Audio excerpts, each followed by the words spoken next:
story. Right on then. So our protagonist had been having trouble in his little room with his nightly visitors, but then a year later he moved into his parents' bedroom. He had a good night's sleep on his first day, but on the second day he didn't sleep as well, and he felt something going on with the chair in that room. And when he opened his eyes were met with another staring at him from the dark. And that's where we left off. I screamed, and within a moment my brother and mother came into the room, switching the light on, asking if I had just another bad dream. I sat speechless, barely acknowledging them, staring intently at the now empty armchair. I was only in that room for another few days before we suddenly moved. I saw nothing for the remaining night except for my last sleep in that room, where I woke to the warm air of something breathing into my ear. I jumped out of bed, turning the light on. The slow, rhythmic breath of something unseen remained louder than before. I spent the rest of that night on the couch in the living room. 2 years later, I slept soundly in my bed in our new house.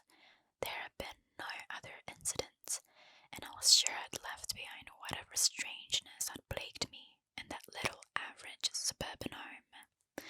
I was, however, left one parting gift. My tormentors, and in my opinion the watcher in the armchair was a different entity to the thing in the elongated room, had one last surprise in store for me. Like an animal claiming its territory, I was not entirely out with their grasp. For one last terrifying moment, I felt the presence of those things. I lay there sound asleep, 2 years since those horrifying experiences. I was in the throes of a nightmare and suddenly happily found myself awake, safe and sound in my bed. The room was darker than usual. I breathed a sigh of relief as one does when waking from a nightmare, but the room was so dark. I could see nothing at all, as if something had snuffed out the light. I chuckled to myself, realizing that I must have pulled my blanket up and over my face while sleeping. The cotton blanket felt cool against me, but the air was a little too warm, almost stifling. Just as I was about to remove the blanket for some air, I heard it. For the last time, I heard it. The rhythmic breathing of the watcher at the end of my bed. Fear gripped me, followed by anger and despair. Why could I not be left alone? I then did something most peculiar. I decided to speak to it. Perhaps this thing did not mean to harm me. Perhaps it was unaware of the terror it had caused.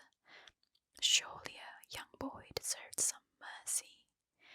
As the breathing grew louder and closer, I began to cry. I could feel its presence on the other side of the blanket, its breath hanging over me like a stagnant wind. Through the tears, I uttered 2 words, words which surely would put an end to all this. Please, stop. The breathing began to change. It became more animated, quicker somehow. I could hear something shuffling next to me, standing close by. The breathing then moved, first back to the foot of my bed, and then slowly across the room through the door, into the hallway, and then gone. Half crying, half elated, I lay in the still darkness, my face still covered by the blanket. You may consider this a victory of some sort, but I do not. If those things were real, I know now beyond a shadow of doubt that there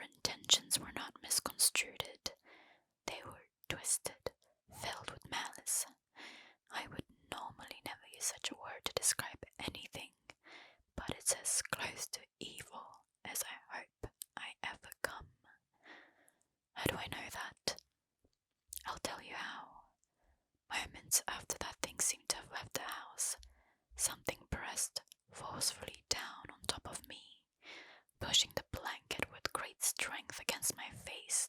I could feel a large hand with long fingers wrapping the covers around my skull, its nails imprinted upon me like razor-sharp ridges.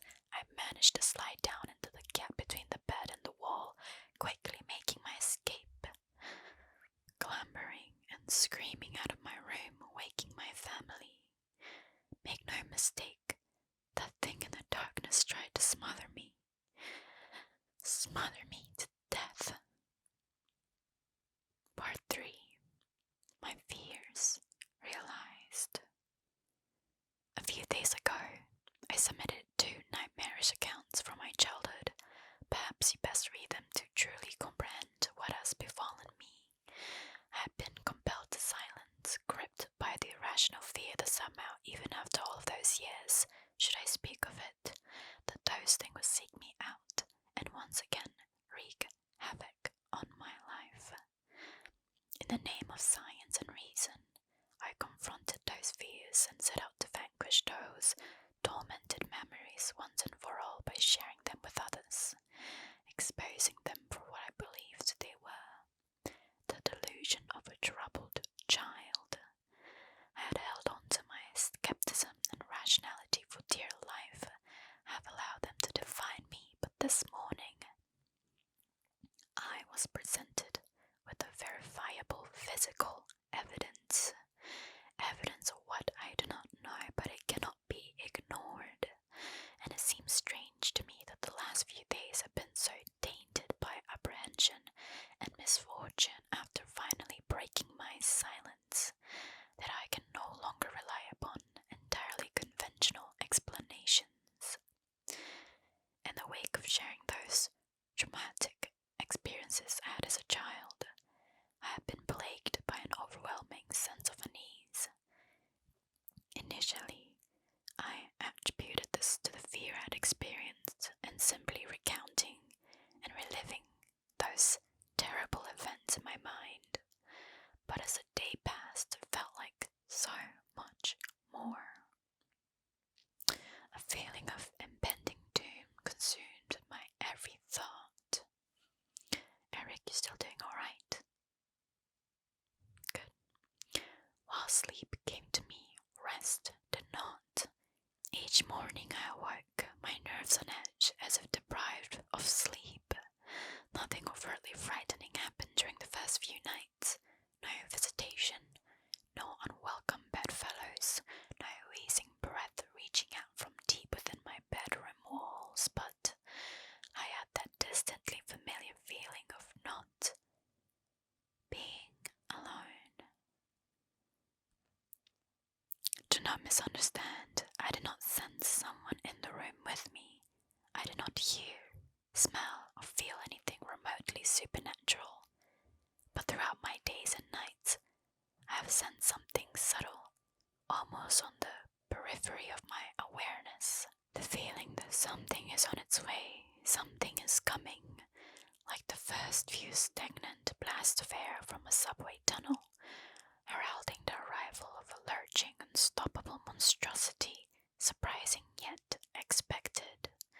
My sense of unease grew with each passing day, pushing its way under my skin, deep into my mind like some form of cancerous infection. I tried to focus my attention on various writing projects in vain attempt to fill my mind up to the brim with other thoughts, hopefully leaving no room for those contaminated memories. But those thoughts came to me nonetheless. My anxiety gained momentum until I could think of nothing else. I had to do something.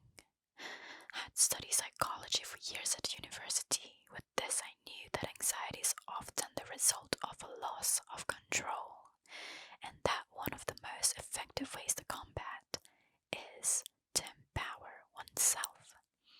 This is what I tended to do. Call it foolhardy, but I was going to go back to that place, that house where those terrible events took place. I was going to confront those memories and expose them for what they were. Nonsense.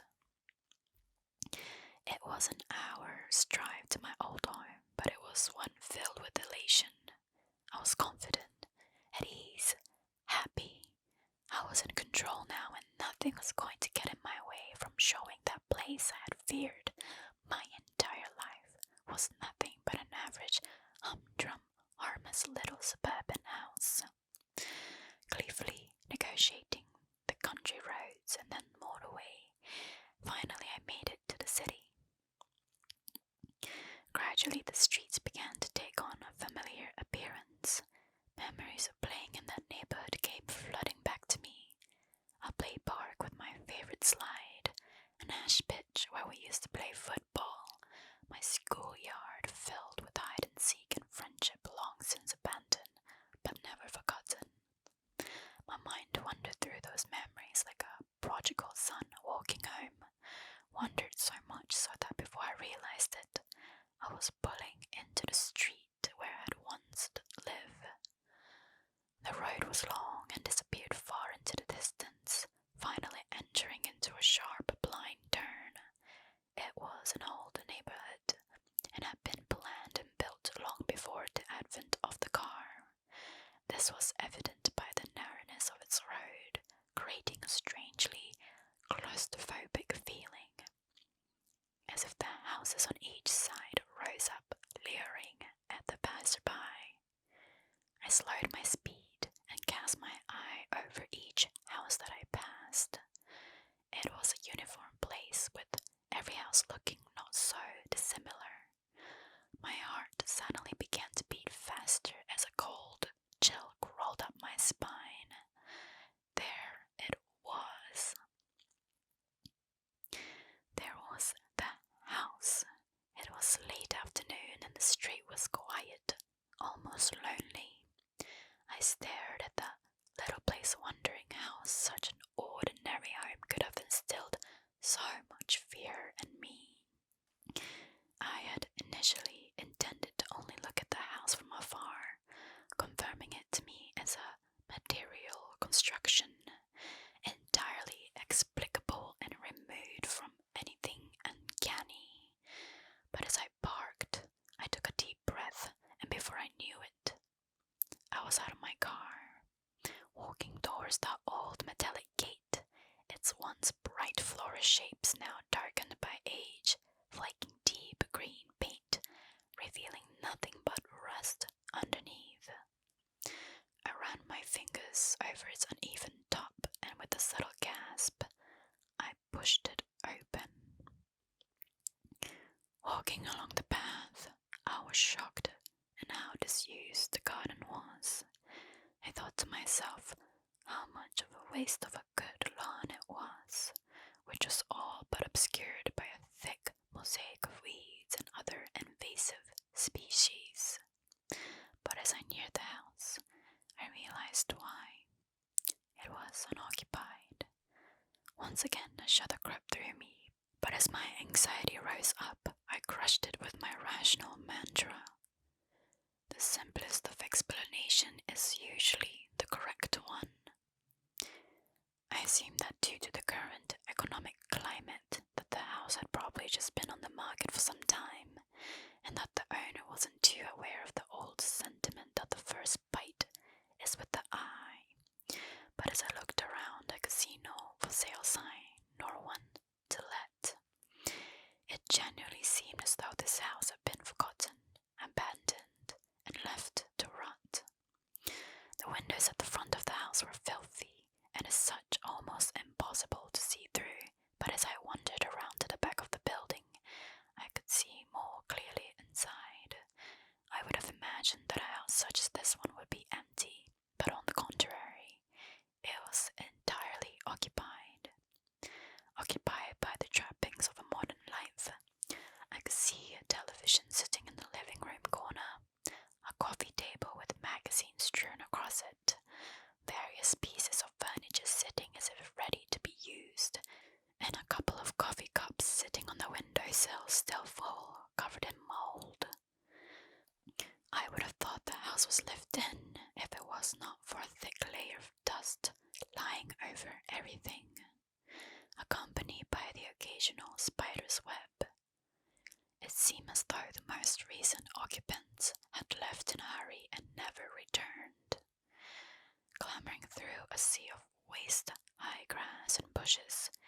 I eventually arrive at the innocuous little window at the back of the house.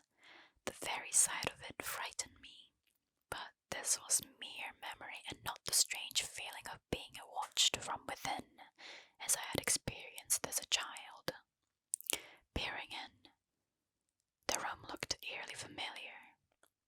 I suppose there is little that can be done with a room so small, so oddly narrow.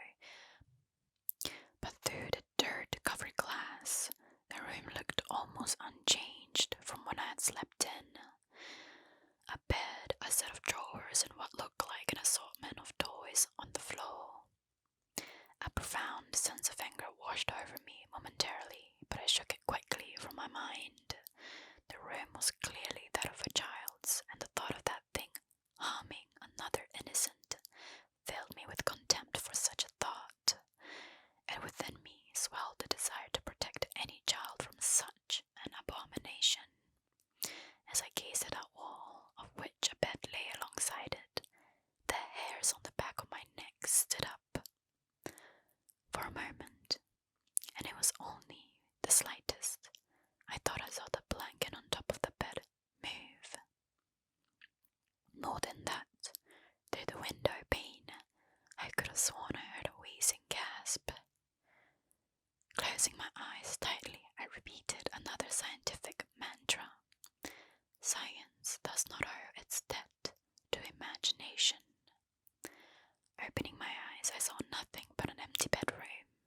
No foul spirits, no unearthly things, just a room, no more and no less. I breathed a sigh of relief as if that all was well with the world for the first time in many days. You may think that it was wishful thinking, but I genuinely felt that I had shown myself that there was nothing to be scared of, other than my overactive imagination. It was starting to get dark, and I wanted to be home before the night. Filled with confidence now that my anxieties were behind me, there was one last thing I needed to do. When we had left that house, we did so in a hurry.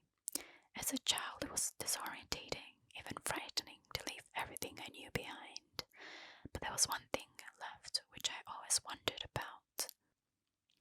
At the bottom of the garden stood a sycamore tree, which looked to be even older than the house.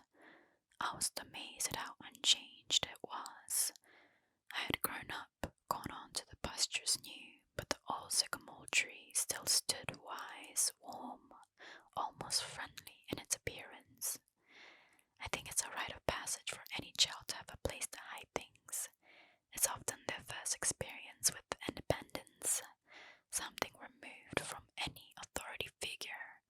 For me, my stash was halfway up the old sycamore. I'm sure I must have looked like a fool, but I happily and gleefully climbed the trees with abandon. The configuration of the branches had changed in place, but overall, the happy memories of playing amongst the limbs of the old sycamore, of having a little piece of the world to myself away from everyone else, seemed vivid, as it was remarkable how much remained unchanged. Halfway up, I caught my breath and smiled to myself. In the central trunk of the tree lay a hollow, whether it had been created by an animal, or perhaps the tug of a gale on a weakened branch long ago, I do not know. But it was where I kept things. If I found something which I was sure would be taken away from me, being inappropriate, into the hollow it would go. The truth is, though, that the majority of the items inside were not very interesting, mostly just toys and rarely exotic pieces of contraband like a slingshot or some smoke bombs. I had no reason to hide the toys, but when I was young, it felt adventurous to have a secret. Do you have a secret? Oh, no worries, I don't care. We all have a secret. Anyhow, the hollow was dark and filled halfway with rotting leaves, no doubt deposited there from countless autumns. Nevertheless, I reached deep inside to see what remained. I couldn't believe it.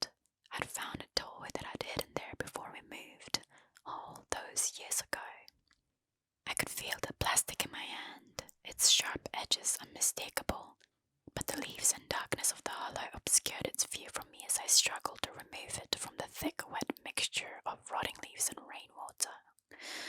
It seemed to be caught amongst a collection of small twigs. The reason why I was so excited was that I knew when we moved out that I'd left one of my favorite toys behind, a small plastic First World War British soldier. It may not seem like much, but I'd grown up on my family's stories of my grandfather's adventures during both wars and while he had passed away before I was born. I would often act out exaggerated versions of the story with this small soldier and the roleplay of the hero, my intrepid grandfather. And at the time I thought a hollow the perfect hiding place for a soldier. My delight, however, quickly turned to terror. I felt sick to my stomach, for as I pulled out the soldier, I realized it was not my toy, but something else entirely. Stuffed into the back of the hollow amongst the sludge and now in my hand was the skeletal remains of a small animal, the bones crunched together in my grip as the few small flakes of air and flesh left on it putrefied between my fingernails. I almost lost my balance as the rotten and potent smell of death escaped through my moist grasp, evading my senses. I climbed back down carefully, dejected. There was nothing else in the hollow. My toy was gone, probably taken by another child during the subsequent years. What remained of the poor animal I buried under some loose earth in the garden. I left that place immediately. Despite my unfortunate encounter in the hollow, I still felt empowered. That I had actually plucked up the courage to revisit that place, to see how ordinary it really was, made me feel in control once more of my faculties. I did not at the time require anything other than a conventional explanation. I said goodbye to the old neighborhood, to that bad memory once and for all, and began to make my way home. By the time I'd driven onto the motorway, something had begun to filter through from the back of my subconscious. At first I disregarded it, dismissing it as my imagination, but as the sun shone its last and dipped below the horizon, I sensed the growing of a compulsion in me, an idea which seemed to have been born and nurtured for no good reason, no rational, no sound casual footing, but one which had to be followed at all cost. To be continued. You really like that story, huh? I'm liking it too. It's very good. I can't wait to finish it. You better come back next time then. You too, Eric. Eric, you don't look too well. You okay? You're right. Okay then. Anyways, take care, boys. See you next time. Bye bye.